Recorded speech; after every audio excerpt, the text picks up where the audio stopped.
여기에서 나는 법칙 하나를 발견하였습니다. 곧 나는 선을 행하려고 하는데 그러한 나에게 악이 붙어 있다는 것입니다. 나는 속사람으로는 하나님의 법을 즐거워하나 내 지체 속에는 다른 법이 있어서 내 마음의 법과 맞서 싸우고 내 지체 속에 있는 죄의 법에다 나를 사로잡는 것을 봅니다. 나는 비참한 사람입니다. 누가 이 죽음의 몸에서 나를 건져주겠습니까? 우리 주 예수 그리스도를 통하여 나를 건져주신 하나님께 감사를 드립니다. 그런데 내가 마음으로는 하나님의 법에 복종하고 육신으로는 죄의 법에 복종하고 있습니다.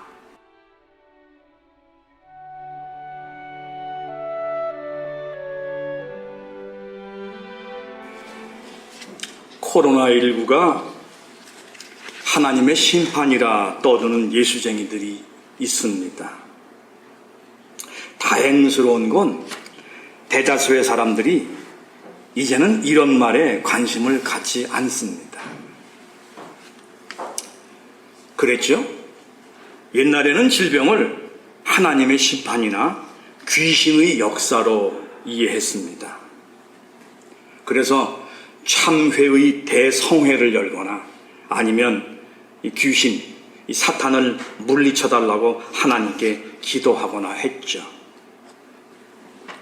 하지만 오늘날 사람들은 세균이나 바이러스가 사람의 몸을 먹이로 해서 증식한다는 그 질병의 역학을 잘 알기에 교회가 아닌 병원을 찾습니다.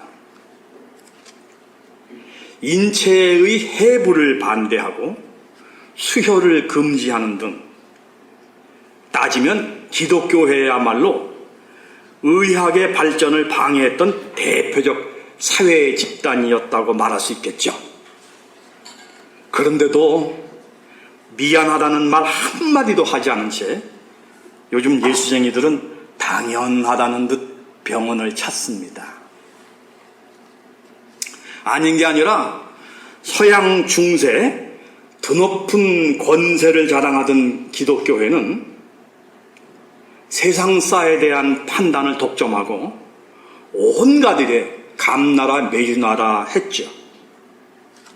그리고 그 간섭의 대부분은 어처구니 없는 것이었습니다.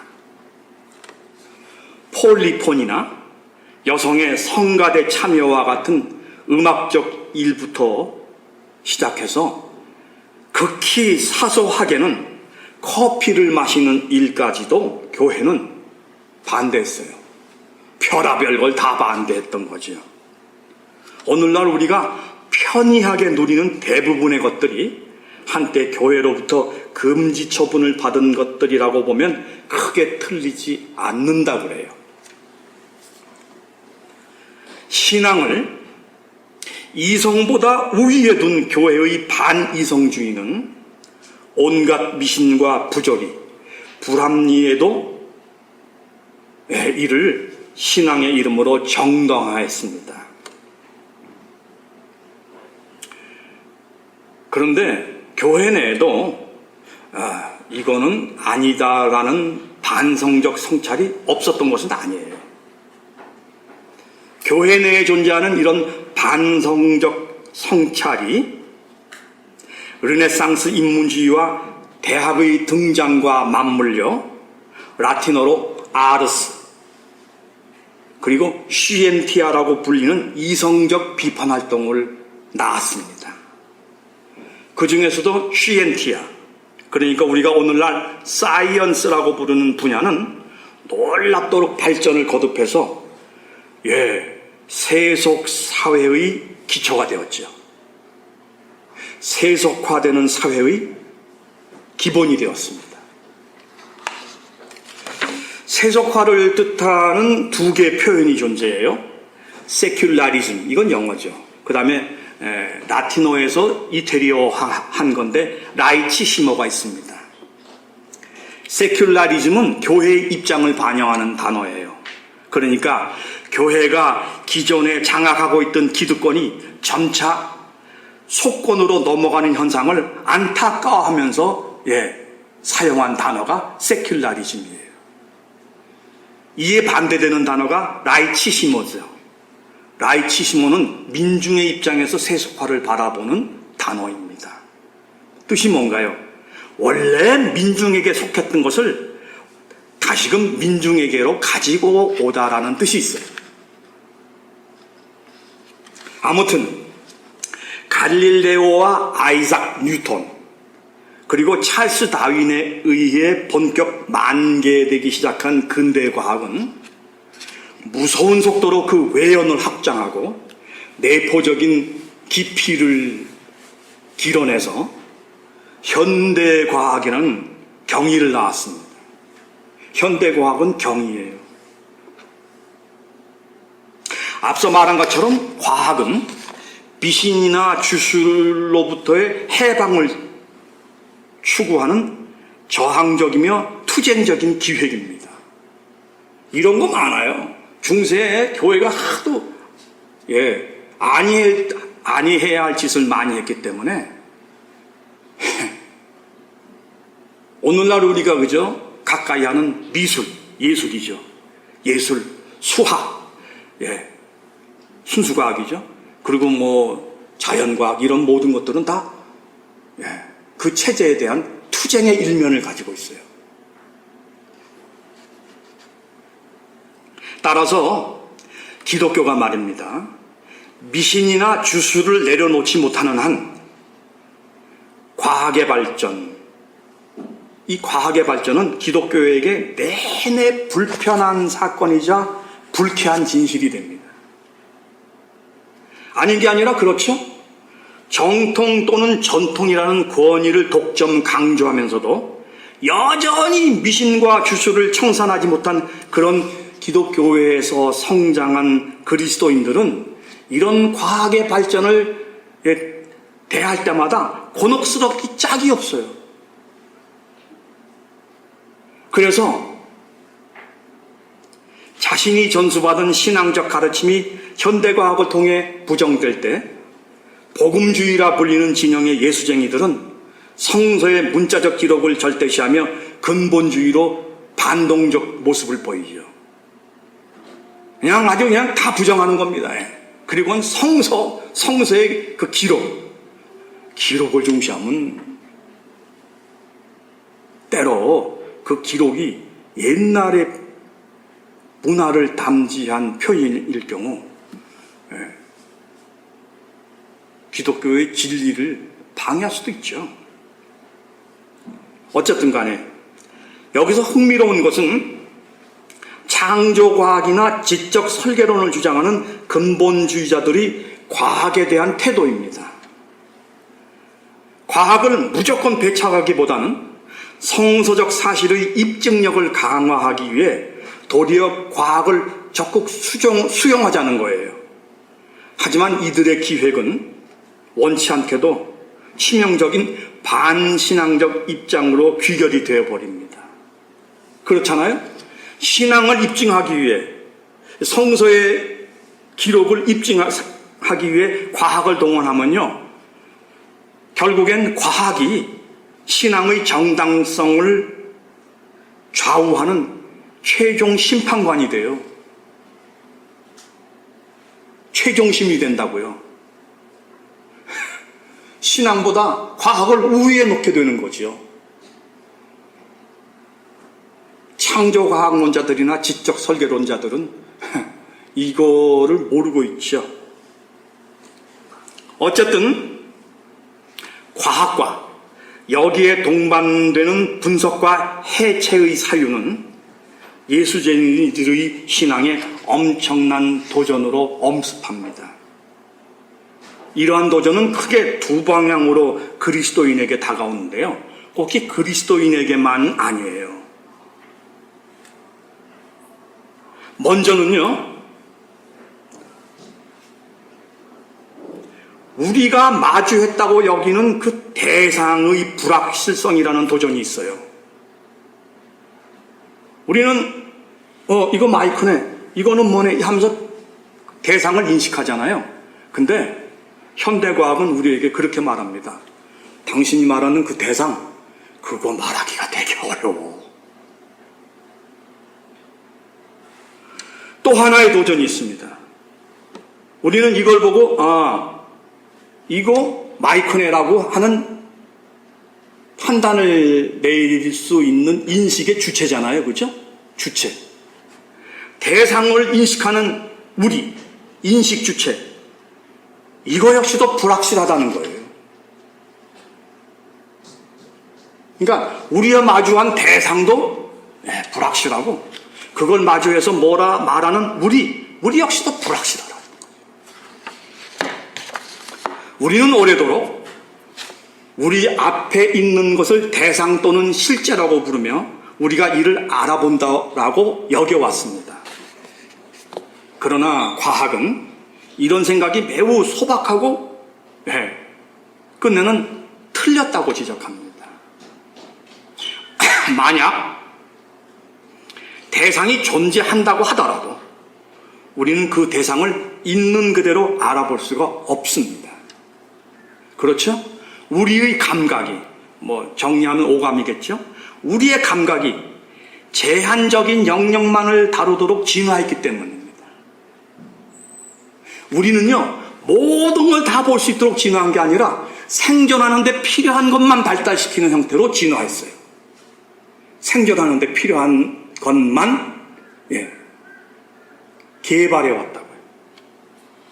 전자기파의 경우 우리 눈은 고작해야 가시광선의 좁은 영역만을 봅니다. 음파의 경우 우리 귀는 고주파나 저주파를 들을 수가 없죠.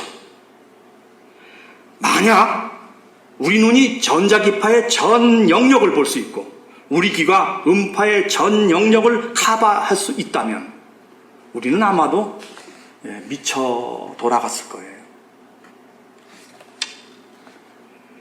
근데 문제가 더욱 심각한 것은요, 대상을 우리가 제대로 알아볼 수 있느냐 없느냐를 넘어서 그 대상이라는 게 과연 있느냐라는 양자역학적 도전이에요. 양자는요, 평소 파동 상태로 존재하다가 우리가 관찰하려고 관찰기구를 딱 들이대면 바로 그 순간 찰나적으로 양자 상태로 나타난다고 그래요.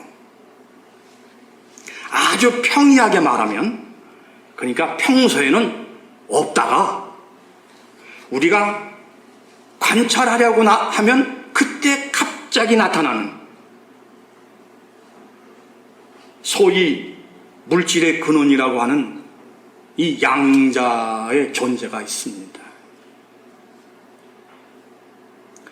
존재라는 말을 여기 붙였는데 어울리지가 않는 거죠.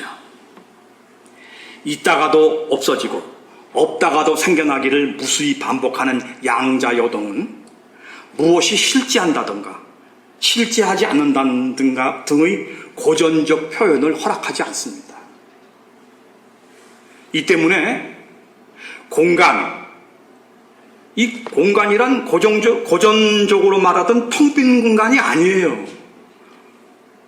없던 데서 나타난다고 그랬잖아요. 있다가 또 없어진다고 그랬잖아요. 근데 그게 어디서 일어난다고요? 공간에서요. 따라서 공간은 텅 빈 게 아니라 에너지로 가득 찬 그런 공간이라는 거죠. 공간 에너지. 여기서 더 나아가 양자 얽힘이라는 현상에 이르면 우주는 정말로 기하기 짝이 없는 장소가 됩니다. 지금까지 언급한 이런 문제들이 우리와 마주한다고 여겼던 대상의 불확실성 문제라면 골치 아픈 문제는 또 있어요. 대상을 놓고 이를 파악하려는 우리 자신, 그러니까 인식의 주체라고 말하는 우리, 다른 말로 표현하면 자아가 확실한가라는 문제입니다. 여러분, 우리는 대상을 있는 그대로 보지 못합니다. 우선 고전적인 접근으로부터 다루어 보죠. 우리는요, 대상을 있는 그대로 보는 게 아니라 우리가 보고 싶은 대로 봅니다. 이해관계나 환경이 보는 것, 좀 더 포괄적으로 말하면 인식하는 것에 영향을 미치죠. 여러분, 같은 하늘 아래 살지만요, 가난뱅이가 보는 세계와 재벌이 보는 세계는 달라요. 다릅니다. 그래서 마르크스는 인간이라면 다 갖고 있는 의식, 그런 걸 부정했어요. 그러니까 인간 일반 의식을 부정했습니다. 그리고 마르크스는 이렇게 얘기했죠. 우리의 의식은 사회의 물적 관계로부터 영향을 받은 의식이라고. 그러니까 서로 다를 수 있어요. 생태 환경과 관련 지으면 이런 예를 들 수 있겠네요. 우리에게는 그 눈의 색깔을 표현하는 단어가 하나죠. 흰색, 흰눈, 그렇게 얘기하잖아요. 그러나 극지방에 사는 이누이트 종족은 눈에 여러 색깔이 있다 합니다. 다시 말해 극지방 사람들은 여러 종류의 눈을 인식한다는 거예요. 인식하는 주체의 시각과 관련해서 다음과 같은 사실도 언급해야 할 것 같아요. 선천적인 시각장애인이 다행히 시신경이 살아있어서 수술로 시력을 회복한다고 해도 그렇게 회복한 눈으로 사물을 즉각 인지하지 못한다고 그래요. 이 사람의 눈에는 뭐가 딱 들어오냐면 이러저러 색깔이 막 뒤섞인 2차원 평면이 눈앞에 들어오는 거죠. 이 2차원 평면에 막 섞여 있는 색깔에서 이런 부분을 따로따로 떼어보는 거. 떼어보는 훈련을 한 후에야 비로소 사물을 알아볼 수 있다고 합니다. 게다가 우리 눈은 착시를 일으키는 여러 한계를 가지고 있어요. 착시에 관련된 그 자료들 엄청 많습니다. 참고로 여러분 가지고 계시는 주보 맨 뒤편에 보면 그 성경 말씀 밑에 루빈의 컵이라는 예시적 그림이 있죠. 보시면 컵이죠. 흰 컵. 왼쪽 그림을 한번 보세요. 흰 컵이죠? 근데 다시 한번 달리 보면 두 사람이 마주보고 하고 있죠. 그죠? 네. 전경과 배경이 각각 동시에 다 그림이 되는 거예요. 근데 우리 눈은 묘해서 이 전경과 배경을 동시에 볼 수는 없어요. 하나를 선택하면 다른 게 안 보여요. 눈은 우리가 착시를 연구하면서 알게 됐습니다. 있는 그대로 보지 않고 지 맘대로 본다.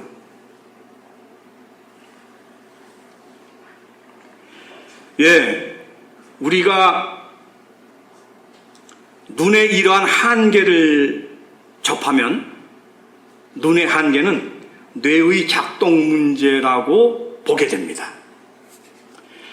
우리 두 눈은요, 우리 앞에 장면을 찍죠? 그쵸? 근데 여러분 많이 해보셨잖아요. 이쪽 눈 가리고 이렇게 보면, 또 이쪽 눈 가리고 이렇게 보면, 그러면 어떻게 되죠? 이렇게, 그러면 가운데 부분에 문제가 생기죠. 그죠? 왼쪽 눈이 찍은 장면과 오른쪽 눈이 찍은 장면이 각각 다르죠.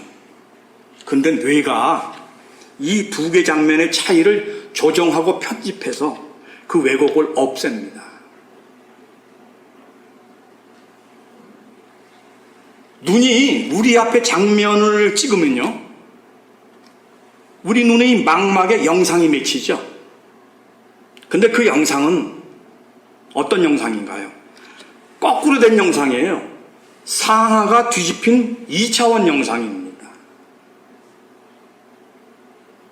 뇌는 이 영상의 상하를 바로잡고 입체적으로 보이도록 편집해요. 결론적으로 말해 우리는 눈이 아니라 뇌로 보는 것입니다. 눈이 아니라 뇌로 보기 때문에 우리는 눈을 감고도 영상을 볼 수 있어요. 꿈은 뇌가 틀어준 영상을 눈이 보는 것이라고 말할 수 있겠죠. 따라서 우리가 눈으로 뭔가를 본다고 할 때 그것은 실제가 아니고 뇌가 편집한 가공물입니다. 눈의 경우에서 보듯 뇌는 우리의 감각 신호를 왜곡하고 변형합니다. 있는 그대로가 아니에요. 근데 뇌는 왜 이렇게 편집하고 변형하고 심지어는 기만할까요? 과학자들은 그게 생존에 유리했기 때문이라고 추론합니다. 현실과 직접 대면하는 모든 정보를 고지곳대로 받아들이는 게 유리할 듯 싶어도 그렇지 않다는 거예요. 생존에 유익하지 않았다는 거죠. 생존하려면 뭔가가 필요했다는 거예요. 실제로는 존재하지 않는 과거, 현재, 미래라는 이미지를, 실제는 과거, 현재, 미래 없습니다. 시간 없어요. 실제로는 존재하지 않는 과거, 현재, 미래라는 이미지를 역시 존재하지 않는 사건의 인과관계로 통합, 과거의 자료를 현재에 활용함으로써 지금보다 나은 내일을 기대하는 방식으로 대응하는 게 생존에 유익했다는 거죠. 중요한 것은요, 아주 중요한 것은 이런 과정에서 이런 작업을 누군가가 행하는 듯한 환상을 뇌가 만들어냈는데 이게 바로 자아라는 거라는 거죠. 뇌가 빚어낸 자아는, 다시 말씀드립니다, 자아라는 게 원래 있어요. 태어날 때부터. 그리고 우리 몸 안에 딱 도사리고 있으면서 눈구멍으로 밖을 내다보는 게 아니고, 뇌가 빚어낸 자아는 결국 모든 것이 진짜라고 믿도록 만드는 역할을 수행한다고 뇌과학은 보고 있습니다. 충격적이죠. 그렇지만 집중적 연구가 뒷받침되는 과학의 주장인지라 우리가 부인할 수 없습니다. 그리고 어찌됐건 과학은 인간이라는 우리 존재를 지극히 왜소하게 만들었어요. 내 안에 뇌가 있는 게 아니라 뇌 안에 내가 있다는 거예요. 나는 자유의지를 가진 존재가 아니라 유전자의 프로그램에 따라 움직이는 생물기계라고 과학은 말하고 있습니다. 근데 아이러니가 생기죠. 이렇게 되면 과학자들 스스로가 벌린 계몽 작업의 1차 희생자일 수 있어요. 우리는 이렇게 말할 수 있습니다. 과학자여, 당신이 당신 아내를 향해 갖는 그 뜨거운 사랑은 사실은 유전자와 뇌가 빚어낸 관계일 뿐이네. 과학자여, 당신의 자녀에 대한 사랑 역시도 유전자가 자기 복제를 위해 뇌와 협동에 빚어낸 관계일 뿐이네. 과학자여, 당신이 과학이라는 학문을 향해 엄청난 열정을 가지고 있는데 당신의 그 학문을 향한 사랑도 결국은 유전자가 부추기는 경쟁의 산물일 뿐이라네.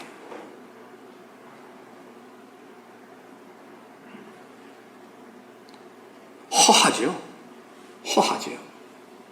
그래서 인간학적인 진영에 서 있는 사람들은 그렇게 대답합니다. 과학자들의 연구 결과를 부정하지 않아요. 그래? 그런 거야? 우리가 누구를 사랑하고 우리가 뭔가에 열정적으로 헌신하는 거, 그게 뇌가 빚어낸 관계고 유전자 복제 작업이라고? 그래, 그래, 인정하지. 그러나 나는 말이야, 너를 사랑할 때 유전자가 비록 나를 그렇게 했더라도 나는 그걸 넘어서 너를 진짜로 사랑하고 싶어. 나의 너를 사랑한 사랑은 진실이 되고 싶어. 나는 그걸 위해 몸부림칠 거야.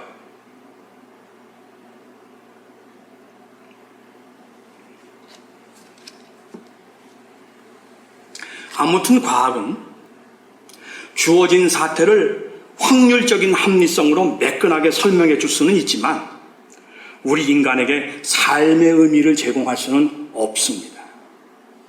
왜 살아야 하고 어떻게 살아야 하며 어떻게 마감을 할 것인지에 대해 과학은 우리에게 해줄 수 있는 말이 없어요. 할 수도 없고.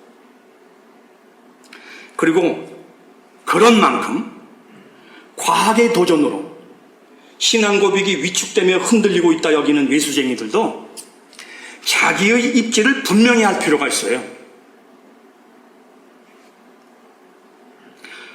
어떻게 자기의 입지를 분명히 하는 거죠? 첫째는 과학적 사실을 순순히 인정하는 겁니다. 성경에 기록된 신화적 표현들을 굳이 그냥 문자적으로 사실이라 고집하면서 과학과 연계지으려는 무모한 시도를 하지 않는 거죠. 두 번째는요, 신앙의 고유한 출발점이 있다는 것을 잊지 말고 그걸 옳게 파악하는 겁니다. 며칠 전 인후학사 사무관사가 설교자에게 안타까운 마음을 털어놨어요. 요즘 마음이 몹시 혼란한데 정리가 잘 안 된다고. 솔직히 마음이 정리 안 되면 그렇잖아요. 어렵잖아요. 그렇죠? 근데 마음을 정리한다. 마음을 정리한다. 또 뭐가 마음을 정리하는 건가요?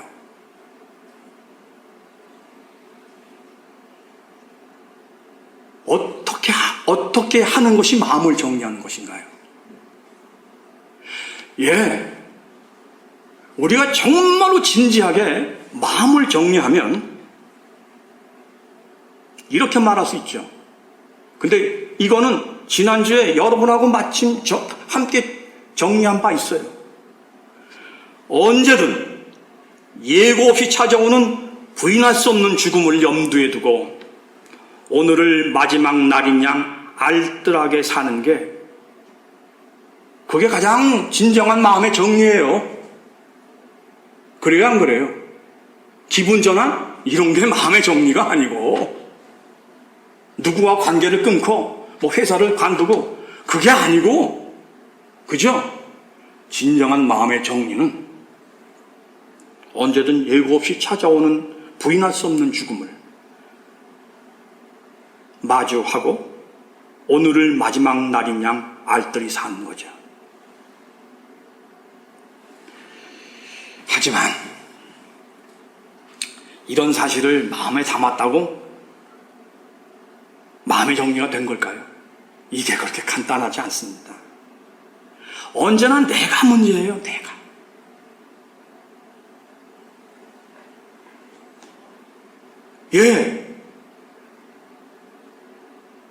오늘을 마지막 날인 양 생각하고 알뜰하게 산다.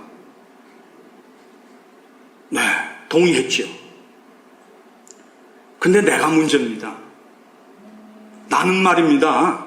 이 진실을 명심해야 한다고 생각한 존재치고는 금세 이를 잊어버리고 딴짓에 몰두하죠.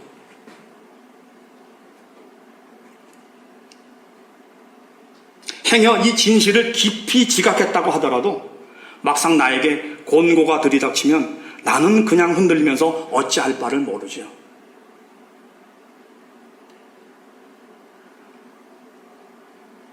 우리 부모님은 우리보다 먼저 돌아가신다. 이거 모르는 사람은 없어요. 누구나 다 아는 거죠. 또 누구나 다 겪고 있는 걸 우리가 봅니다. 근데 이범주의 아버지는 어느 날 갑자기 돌아가셨어요.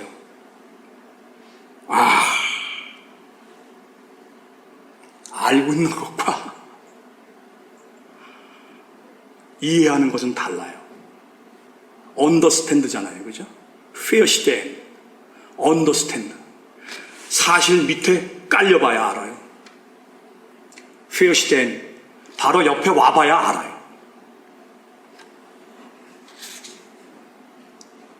어쨌든 나는 내 인생을 알뜰히 살고 싶다면서도 실제로는 시간을 마구 허비합니다. 얻는 게 별로 없는 TV 시청과 습관적인 게임이나 그냥 내용 없는 담소나. 그뿐 아니죠. 하나님을 믿는다고 하면서도 사실대로 털어놓으면 나는 매사가 불안합니다. 어쩌면 우리가 하나님 믿습니다 하는 건 안 믿어지기 때문이에요. 슬픈 사실이죠. 나는 매사가 불안합니다. 그래서 정신 차리고 살아야 한다며 스스로를 꾸짖지만 그때뿐이죠. 결심했던 작심 기도는 언제나 중도하차입니다. 성경을 읽겠다는 다짐 역시도 번번이 중도하차죠. 내가 겪는 인간관계의 어려움은 도토리 키재기가 그 원인이라는 걸 내가 알아요.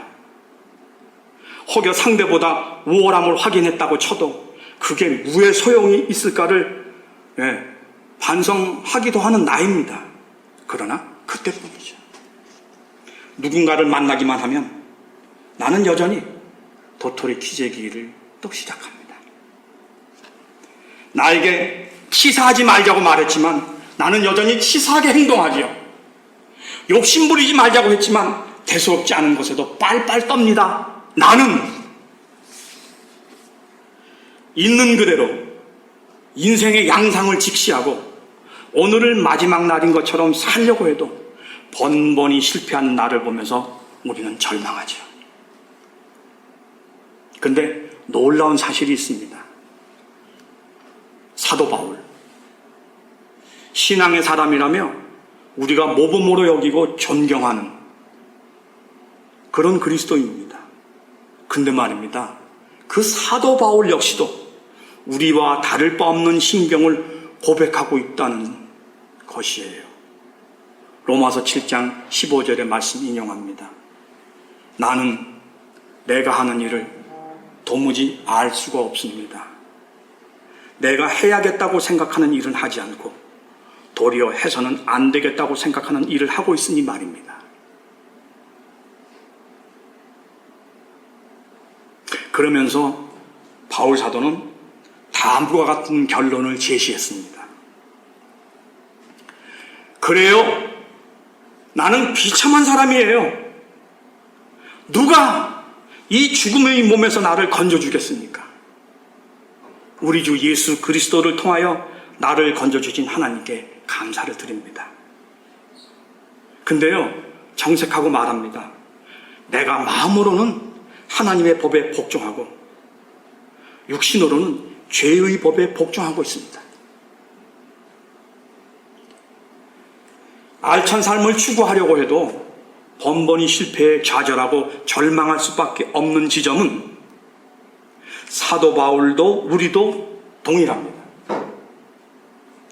하지만 우리가 절망하는 바로 그 지점을 바울은 비극적인 자리로만 보지 않고 하나님의 은총이 작동하고 있는 지점으로 봅니다.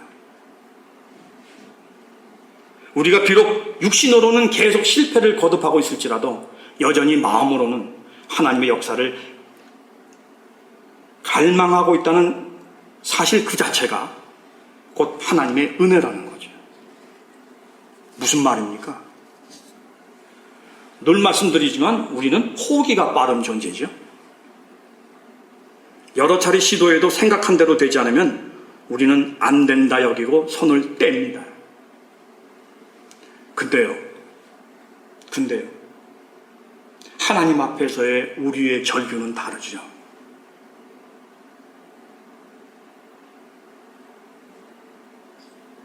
하나님을 만나서 하나님과의 첫 만남에서 우리가 손을 들고 절규했는데 그 절규는 오늘까지도 이어지고 있습니다. 여전히 실패를 거듭하고 있음에도 우리는 여전히 이 일을 놓지 않고 있죠. 이게 이른바 우리가 우리에게서 쥐어 짜내는 인내이자 끈기일까요? 천만의 말씀입니다. 신앙에서 우리가 견지하고 있는 이 끈기는 전적으로 하나님의 은총이죠. 따라서 이상하게 들리겠지만 하나님 앞에서 한심한 나를 돌아보며 결교하는 그 자리가 바로 신앙의 출발 지점이자 동시에 하나님께서 함께 하심을 확인할 수 있는 은총의 지점이에요. 이제는 정리하죠. 과학이나 그와 연관된 해체주의의 사상이 도전적으로 다가온다고 해서 그리스도인들이 주눅들 필요 없습니다. 반발하며 과잉 대응할 필요 더더욱 없어요. 창조과학회나 지적 설계론자들처럼 처신하면 그럴수록 더 불리해집니다. 직시하죠. 건강하고 겸손한 신앙은요, 세상이 어떻게 창조되었고 천국은 어떤 구조로 되어 있으며 구원받는 방법은 무엇이고 은사는 어떻게 받느냐 등의 문제에 크게 관심하지 않는 태도를 말합니다. 자주 말씀드렸죠? 예수쟁이들은 구원의 확신을 그리도 강조해요. 내가 죽은 다음에 구원받을지 안 받을지가 불안하다는 거죠. 그래, 확신으로 이거를 굳히는 거죠. 왜 그래요, 근데? 왜 그렇게 마음에 힘주기를 하는 거예요? 바로 그런 태도 속에는 함정이 있어요. 스스로 노출하는 구멍이 있다고요. 지금 나와 마주한 하나님, 그 하나님의 사랑을 진하게 내가 느끼지 못하기 때문이에요. 지금 나와 현재하는 하나님, 그 하나님의 사랑이 정말로 엄청나게 그죠? 나를 품어주고 있다면 내가 죽은 다음에 어떻게 될 거를 왜 걱정해요? 그 이후를 왜 걱정하냐고요? 현재의 신앙이 불성실하면 미래를 걱정하게 돼요.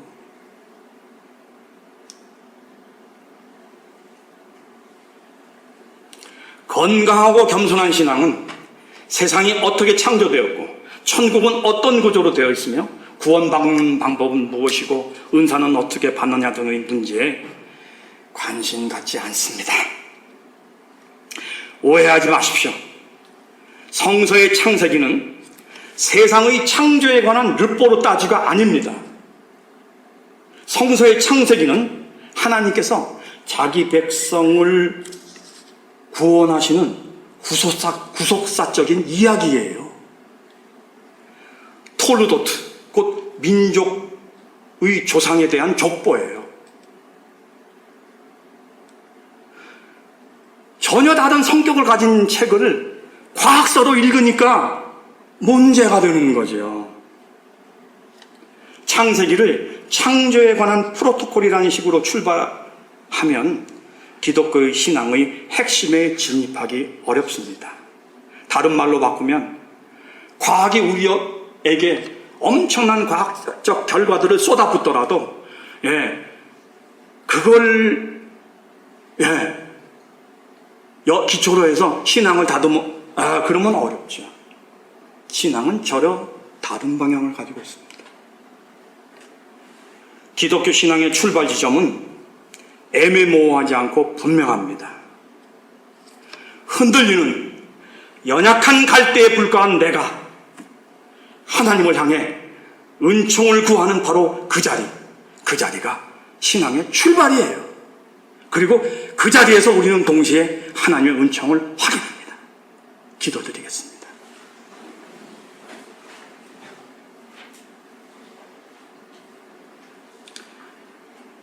하나님, 과학의 시대에도 우리가 하나님을 진지하게 찾아야 할 이유는 많고도 많습니다. 내가 문제이기 때문입니다. 하나님, 과학이 지배적인 시대에도 저희는 신앙을 말하게 하소서. 나를 사랑한다면 하나님을 찾게 하시고, 그래서 하나님을 사랑하는데 그게 동시에 나도 사랑하는 그 기적 같은 일이 이루어지게 하소서. 우리 주님 예수 그리스도 이름 받들어 아버지 하나님께 기도드렸습니다. 아멘.